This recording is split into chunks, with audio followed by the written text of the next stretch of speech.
Hello বন্ধুরা, এই যে গুড মর্নিং। হ্যালো বন্ধুরা, এই দেখো সকাল সকাল এক চাচাকে রসের কথা বলে রেখেছিলাম। সেই রস চাচা এসে এক ভার রস দিয়ে গেল, 300 টাকা নিল। তো রস তো এই সময় খাওয়ার বাস পেয়েছি, এটাই সব থেকে বড় কথা, পাচ্ছিলাম না। তো এক চাচা পাটালি দিয়ে যায়, তারপরে খেজুরের গুড় দিয়ে যায়। তো সেই চাচাকে আমি বললাম, চাচার রস লাগবে, তো রস দিয়ে গেল আজকে সকালবেলায়। এই যে তো কি সুন্দর লাগছে দেখো, এটা খাওয়া হবে, একটু ননদের বাড়ি পাঠাবো। এই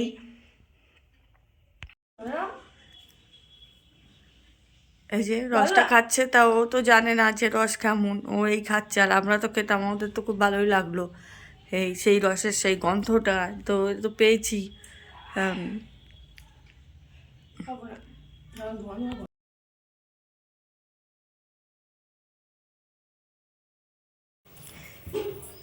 হ্যালো বন্ধুরা, তো এই যে সকালবেলায় হলো বুড়ো বাজার করতে গেছিলো, তো কাঁচা লঙ্কা টঙ্কা ছিল না, ওর জন্য কাঁচা লঙ্কা আনলো, কটা বাজারও আনলো। এখন বুড়ো বাজারে যায়, আমি অত যাই না।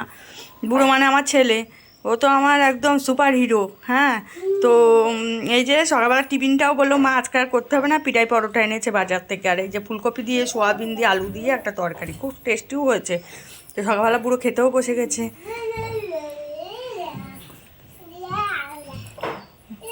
তো আমাদের ভ্যাবলা বাজারে এই পিঠাই পরোটা আর এই তরকারিটা পাওয়া যায়। কার কার সকালবেলা টিফিন না করতে চাইলে, সময়ও অনেক সময় থাকে না, তো ভ্যাবলাতে এসে নিয়ে চলে যাবে, সবাই খাবে, টেস্টি আছে। এই যে বন্ধুরা, তোমরা জানো শরীর খারাপ ছিল, 3 দিন শরীর খারাপে জ্বর, মাথা ব্যথার জন্য তো কোনো কাজকর্ম সেরকমভাবে করতে পারিনি, উঠতে পারিনি বিছানার থেকে, ওষুধ চলছিল। তারপরে তো কত কাজ জমে যায়, তো 3-4 দিন অসুস্থ মানে পুরো কাজটাই জমে গেছে। তো দেখো এখন কত কারি বাসন নিয়ে বসেছি, এই যে বাসন আর এই কাঁচা 3 গামলা কেচেছি। এই এখানে খানিকটা ধুয়েও দেখো করা হয়ে গেছে, জল ঝরাচ্ছি। এই তো পরে দেখাচ্ছি। তো এই যে কাচাকুচি হয়ে গেল, বাসন মাজা হয়ে গেল, ঘর মোছা, তারপরে এগুলো এবার মেলার আছে, তার বিকেলবেলা আবার দেখাচ্ছি সব কাজ চুকিয়ে। চলো দেখো, 2 গামলা 2 বালতি জমে গেছে, মানে এত শরীর খারাপে একটাও ধরতে পারিনি কিছু কাজের জন্য। হ্যালো বন্ধুরা, দেখো রাতের হলো ডিনার। তো আমি তো শুধু ভাত আর বেগুন পোড়া করেছি আজকে, আর দিদিভাই পাঠিয়েছে ননদ। তো দেখো কি কি পাঠিয়েছে। এখানে দেখো ভাত আছে, এখানে বেগুন পোড়া আছে, আর এখানে কড়াইশুঁটির কচুরিটা আছে, আর এখানে মাছের ঝোল আছে কচু দিয়ে, আর এখানে আলুর দম আছে, এখানে কচু বাটা আছে।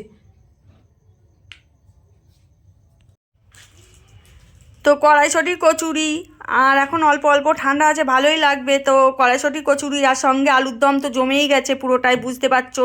আর কচু দিয়ে মাছের ঝোল, আর বেগুন পোড়া দিয়ে ভাত।